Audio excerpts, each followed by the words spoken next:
clap. It's time for spill. No, that's not a proper clap. I've got gloves on, that's why. Proper noise. I can't. I've got fingerless gloves on because it's that time of year, everybody, where it's cold.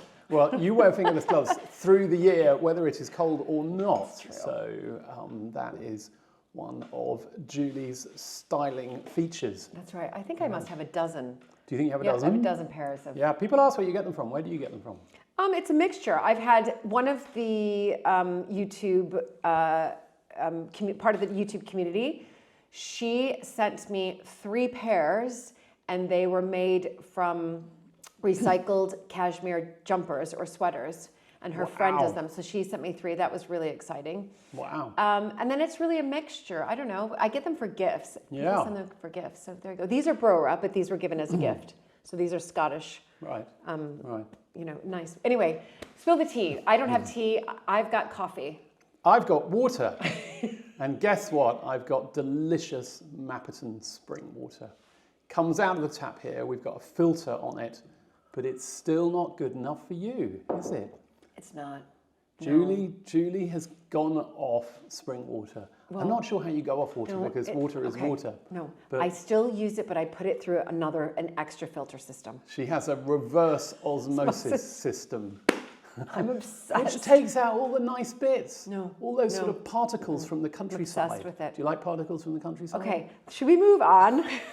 I like the beginning of Spill the Tea because it's my opportunity to bring up certain things.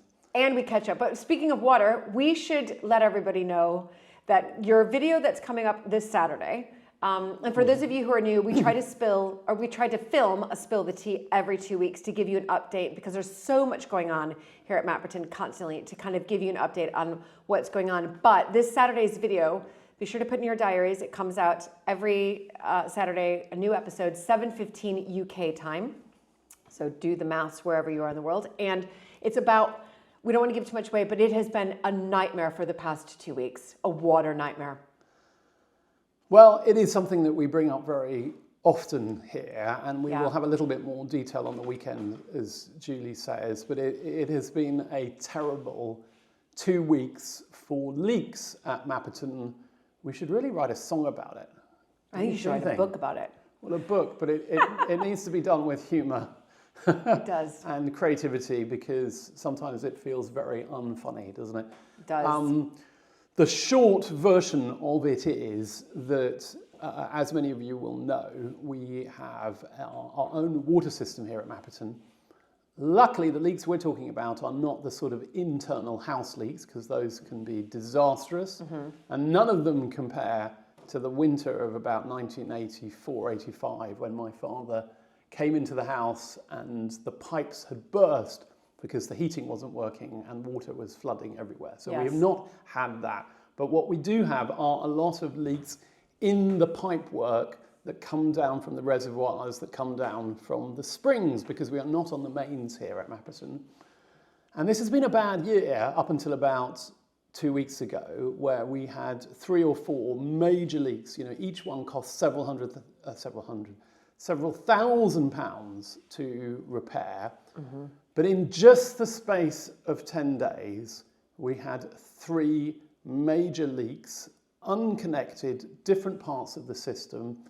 And you'd think this was understandable if it was old pipework, but this was all modern polyethylene pipe, and it had burst and split in 3 different places for probably 3 different reasons. Now that our business here is... Ooh, I don't think I have a mic on. Oh, I do. Sorry. There Luckily we go. you do. Oops, sorry. Yep. Now that the business here has much more hospitality, where quite reasonably people expect to come and stay at Mapperton and have running water, it is that much more stressful. Of course, we've all got the houses here that need water too, but people are quite understanding who live on the estate. But if you're just coming here for the weekend, then, you know, the water needs to flow. Yes. We have kept the water flowing for people, and we are now getting to the point where, having had, you know, 3 leaks in 10 days, we are going to bring in an external water consultant to help us map and look at the whole of the water system here, because we've got leaks with the water system, with the drinking water, but we've also had leaks in the past linked to the drainage and the sewer system here as well. And I think the whole thing just needs some looking at and some advice as to what to do, because I am going to go grey earlier than I should. I don't believe it, because your blonde hair. You told me you found the grey hair the other day. I did actually. What can you check? It was close to your ear. But there aren't any others. No, there's a few. There are actually. What? But because you're so blonde, that they actually, they filter in well. So it's very hard to. You mean if I had dark hair, it would be very clear. obvious, yeah. But you don't. So you're lucky. I'm looking over at Chris here. Chris has got dark hair. Chris, you're not even 30 yet, aren't you? No. But you've got one or two flecks. They're very elegant. It's quite a handful. It's called salt and pepper, but it's really pepper with a tiny little sprinkling of salt. Yeah. So nice. Yeah, but that that's the dark hair thing, isn't it? So anyway, back off. How do we get onto grey hairs? We're talking about leaks. Leaks. Not talking about hairs. Because it's going to give you grey hair. That's true. They are connected. There you go. They are connected. So they are connected. Anyway, so be sure to watch this week's video. We've got our whole list of things that we need to do. Luke's looking at it now because we've got so many things to update you on. But before we get into the rest of what has been happening over the past 2 weeks, and again, we've got really exciting announcements here, is we just want to say a huge thank you to all of you who have become patrons.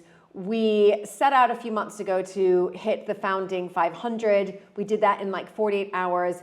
Then it was the Sweet 600. We did that within a week. Then we were on the 700 Club. Again, we've just hit well over 700. We're about 710 patrons right now. We just want to say a huge thank you. Those of you who have signed up and to become a patron, which of course helps to support all the maintenance here at Mapperton, the repairs, etc., which we're going to get onto one of those big repairs that's happening now, which is because of our patrons that we're able to start this project. But if you're interested in becoming a patron, the next milestone, because of course we want to get to 1,000, the next milestone is the Great 800. We just want to say a huge thank you to Deborah, one of our patrons, who decided to name it that. She thought that was quite good. The Great 800. And again, you'll be receiving a digital certificate that says you're part of the Great 800 once we reach that milestone, as well as a never seen before digital scrapbook from the archives here at Mapperton. And those of you who were part of the 700 Club, you'll be receiving that scrapbook very, very soon, like in the next week or so. We're working on it now. So I just want to say a huge thank you. So nobody misses out. And we, as Julie says, are incredibly grateful for your support. Keeping this place going is a full-time job, and it wouldn't be possible without everybody helping in the way that they do. Some of the things that we have to do here are obviously on the repairs side and the maintenance side. Others are on the restoration side. You're going to talk in a bit about another restoration project that you've got coming up. Yep. But we are just embarking on a really important project in the garden, which is the restoration of the pergola. And you will have seen in previous videos that the columns in the pergola, some of the columns in the pergola, they're supposed to be standing straight like that, and they've started leaning like the Tower of Pisa. The Tower of Pisa has an incline of 3.7%. Some of these have an incline of over 5%. If you look up the physics of that, it would suggest that they shouldn't be standing at all and they should have toppled over. Right. The reason they haven't toppled over is because they are all part of a frame, and so they are being held at the top as well as the bottom.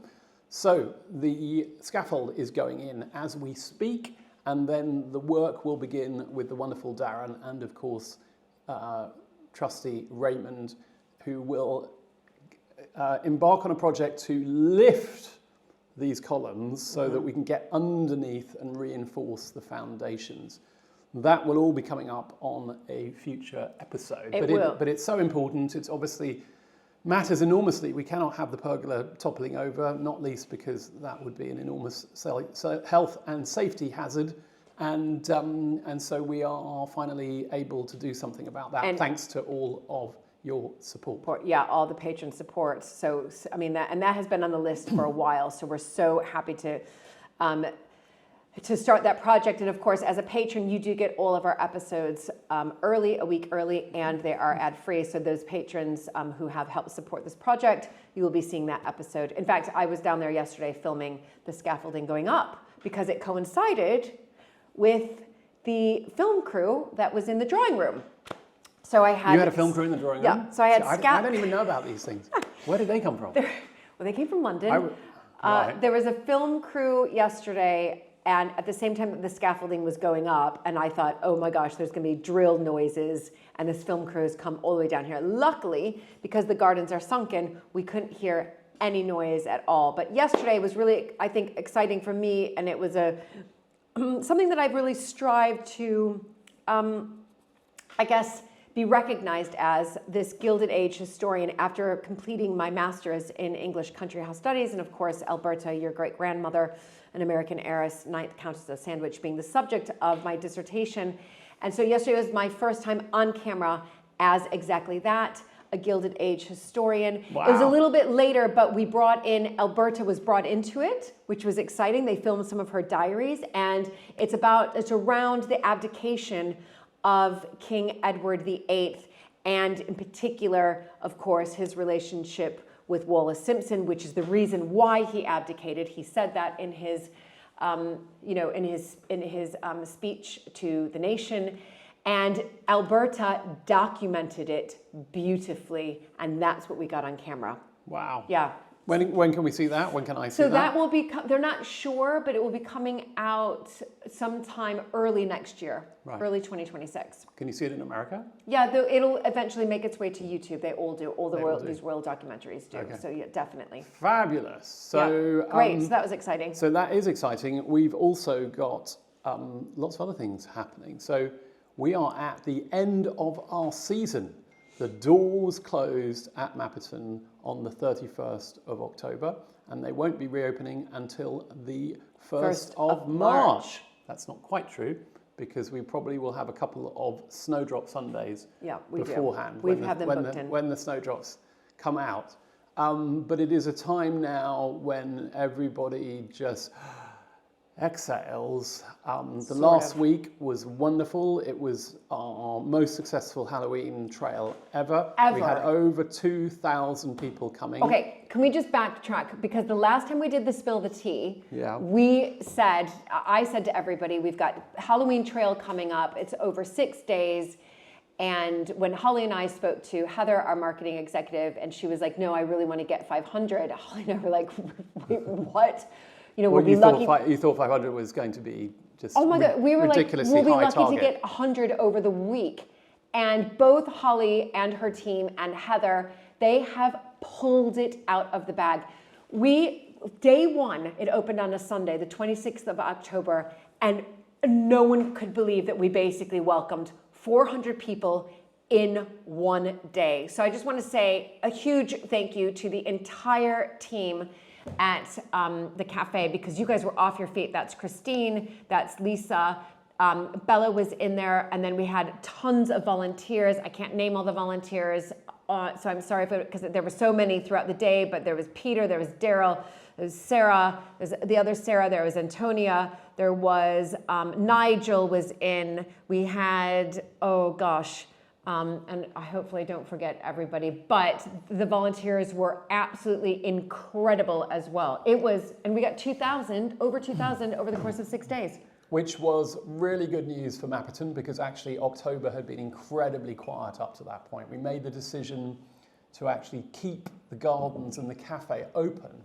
But unfortunately, when you get to the end of September, the number of people that come and visit just drops off a cliff. And so your costs tend to outweigh the income, greatly outweigh the income if you haven't got enough people coming.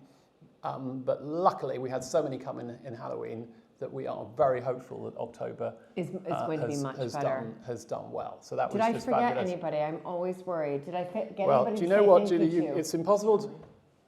Sally, did Sally come in? Yeah, that's right. Sally came in. Sorry, Sally, if you're watching this. I know, I can't remember. And there might be one or two others, in which case we will remember and mention you next time. Yeah, exactly. So that was just hugely successful. And of course, hats off to Pippa, because it was called Pippa and the Potion Room.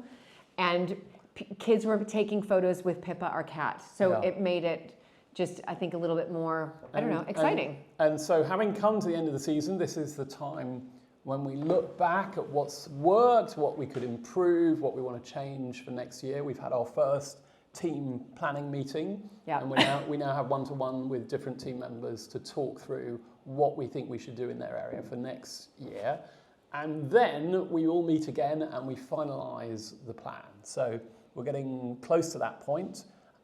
We've got a couple of wonderful new staff members joining on the 1st of December. We will hold off introducing them until they are It's here. very exciting. But they're going to be an enormous help as we develop all of the activities at Mapperton. And it's also worth mentioning that with the end of Halloween, we are now looking already at incorporating Pippa into various other things for next year. That's Pippa right. has been such a celebrity cat that we think she might come back and play a role in Easter as well. Exactly, but I think it goes back to what we discussed, at the team meeting today, and we've been discussing it through sort of WhatsApp text messages, is that one of the things that many of you know, that if you've been watching our channel for a while, it's difficult for us to attract visitors, number one, physical visitors, but in particular families. And we just all of a sudden have flipped that on its head, because we had just so many, everybody who came through the door was a family member. And so we're really quite excited that we now know that with the right offering, at the right price, really good value, which is what everybody was saying, we can attract families, which is very exciting for us. And I'm also... I think it's all down to Pippa. I don't think it's that. I just think it's Pippa. Pippa is our secret weapon. Yeah, she is 100%. She's our secret weapon. So bring out Pippa and the families come. Yeah, but also we don't have exact numbers yet. But if many of you who watched us last year, it was one of the worst years I can remember as far as like physical visitor numbers, and it was just last year was a hard year. This year it is looking like we may have had a record year at Mapperton, I know. which would just be tremendous. Which we can't quite say that yet, because we're not completely but like there. a proper record. Yeah. Like one of the funny things is we had all these kids and families coming, and at the same time as that, we had in the previous weeks a visit from the council, because the council were interested in Percy. Mm-hmm. Percy is our giant sulcata tortoise. He's in very good health. He has a very good life with his own heated hut and pool and grassland and everything. But the council thought that maybe Percy, because people from the public could see him on their way in, constituted a zoo. One tortoise could equal a zoo. Anyway, luckily I was able to go out and interview Percy and also interview some of these wonderful kids that came to see whether they think Mapperton is a zoo. I'm not going to give it away. Oh, because it's coming up on YouTube. Why would I give it? I'm not that stupid. Good grief. I'm just teasing it up. Okay, good. It's a good tease then. Keep going. I'm going to tell the whole story. You have to watch the episode. Anyway, that's coming up. The good news is that Percy and the kids were in complete agreement about that. Talking of animals, we also had another storks meeting last week. We decided that we think the location that's been... as in stork. Because you say storks. It's such a British accent. I'd have to put okay, stork. come on. Okay. I just said storks. Yeah. What's wrong with stork? It sounds stork? like stalks to me. Yeah, because the words are very close to each other. Yeah. So but in the context of Mapperton, as in I'm clearly not going to be having a stalking meeting. Okay. Stalk. A stalk. Anyway. Do you see? Anyway, going on to storks. And I stalk. And so we think that there is another location that we're going to put this aviary. And we have various things to do, but essentially the team are now behind getting the stalks. So we are on to the next phase of the project. So fingers crossed, we've allocated who's going to do what. And we've got the expert coming to visit us next week to talk again about the location of the aviary. And hopefully that can all move forward. At the same time as that, I just heard last week that the Beaver Trust, who we work with on our beaver project, have identified 2 beavers that they are going to trap and bring to Mapperton. So beavers may be coming within the next 2 to 3 weeks. Great. To Well, come back to the enclosure. They need to come because I've written about them in my Mapperton illustrated book, which I have in the past called my coffee table book, which is exactly what it is. But I had a meeting last week at Yale University Press about something else, which I'll talk to you about. And they said, you really should call it an illustrated book. But one of our patrons, Jeffrey, quite rightly said, wait, you're talking about the Mapperton illustrated book. Is that the name of the book? That is not the name of the book. It's just, I'm calling it that instead of the What is the coffee. name? I can't say that. I cannot can't say that. But more teasing. Of our audience. But great news is that I had an all-day meeting in London a couple of days ago with Malcolm, who is styling the book, and with the publishers, which is Francis Lincoln, part of the Quarto group.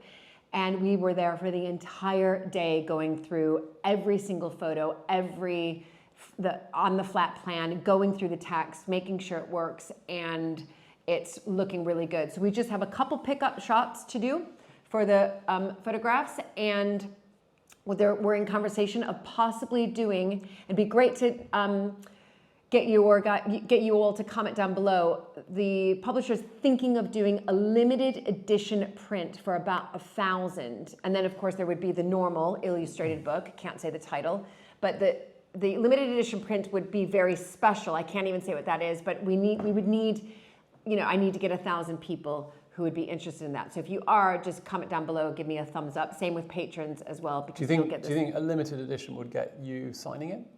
I can't say, we can't reveal anything right now. Well, so how can people say they wanted a limited because edition? it's going to be special, because we're really working on it. Special.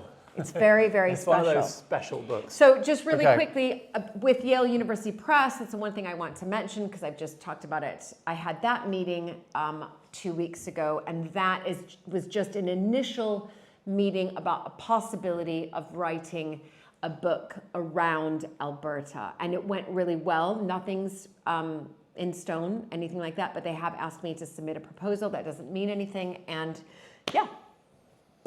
So it's all exciting. Wow, it is all happening at Mapperton. Guess where I'm going to go off to soon? I think tomorrow afternoon, actually. I am going to go on a hunt for wax caps. Do you know what wax caps are? Yes, I do. What are wax caps? Mushrooms. Fungus. Well, fungus. Okay. Yeah. Yeah. Chris is coming too. He doesn't know it. He doesn't know it yet. We at Mapperton have some of the rarest wax cap species in Britain, and we are one of only a few potentially internationally important sites for wax caps. And I've been given the coordinates of a particular place. I didn't know this. Where, do you not know this? No. Yeah.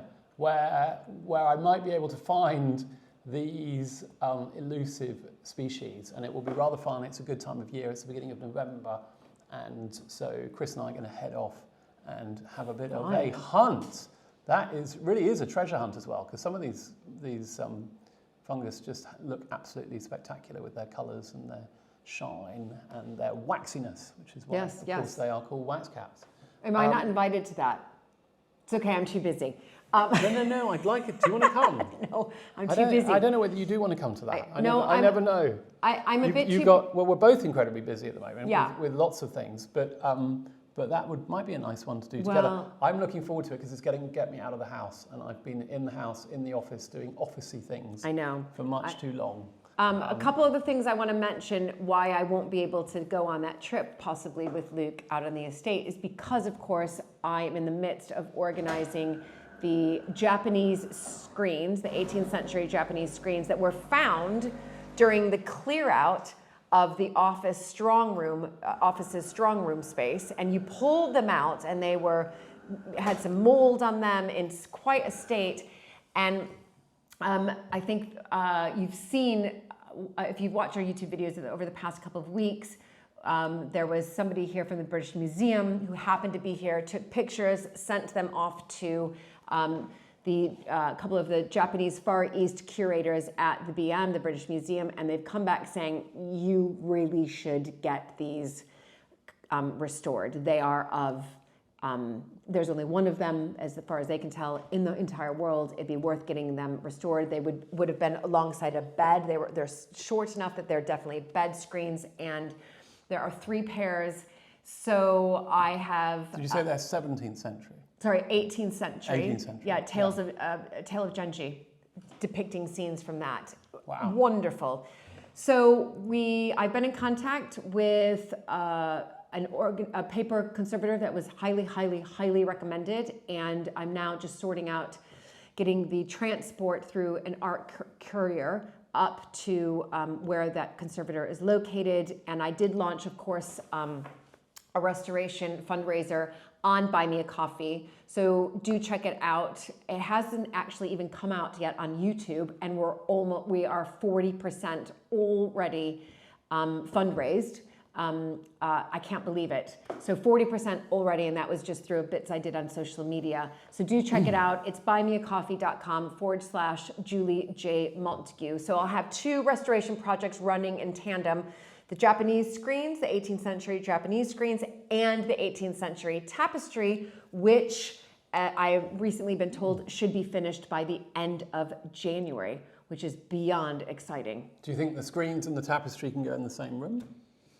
I'm thinking the tapestry is going to go into the Great Hall. I have a space for it, the hall. Okay. And then I'm thinking the Japanese screens go into the West Room, because I'm going to redecorate the West Room, and that's where I'm going to put them. Julie has lots of redecorating plans. In the meantime, I'm getting a bookshelf made. Yes, you are. Yeah. We've got a lot of books. A lot of them are sitting in piles around the house. Yeah. And they need to be stored somewhere. Yeah, and I think the only other thing I want to mention before we go, because it was on your list, if you can pull up that lovely list there, 1 second, is yes, the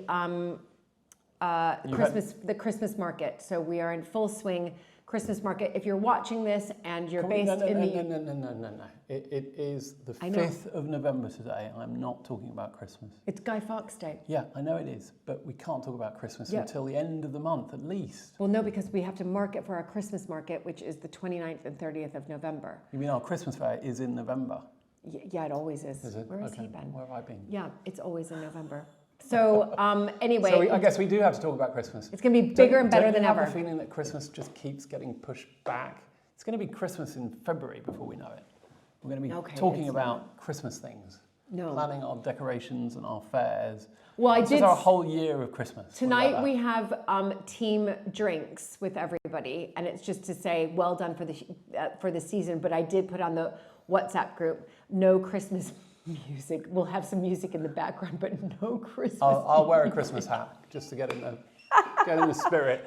But it's Guy Fawkes. You're gonna go. I thought you were gonna make some fireworks or something. Guy Fawkes. It's true. Guy Fawkes is an annual celebration. It's a little bit like 4th of July in America. It's the evening where we set off fireworks, celebrating the fact that Guy Fawkes was captured, imprisoned, executed for the gunpowder plot, which sought to kill off King James and his family at Westminster.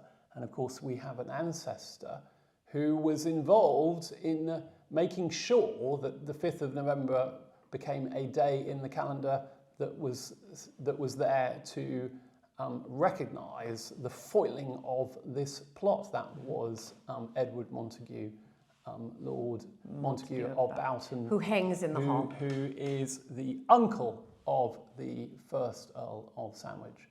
And we might do a little piece about him, actually. We probably should. Maybe we do that. Yeah. Anyway, lovely to see everybody, or at least to have an idea of all of you out there.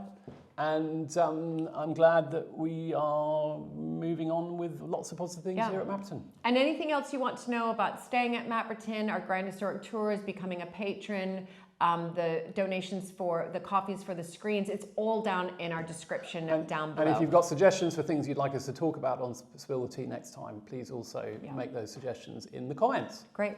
We'll see you soon. Bye, everybody.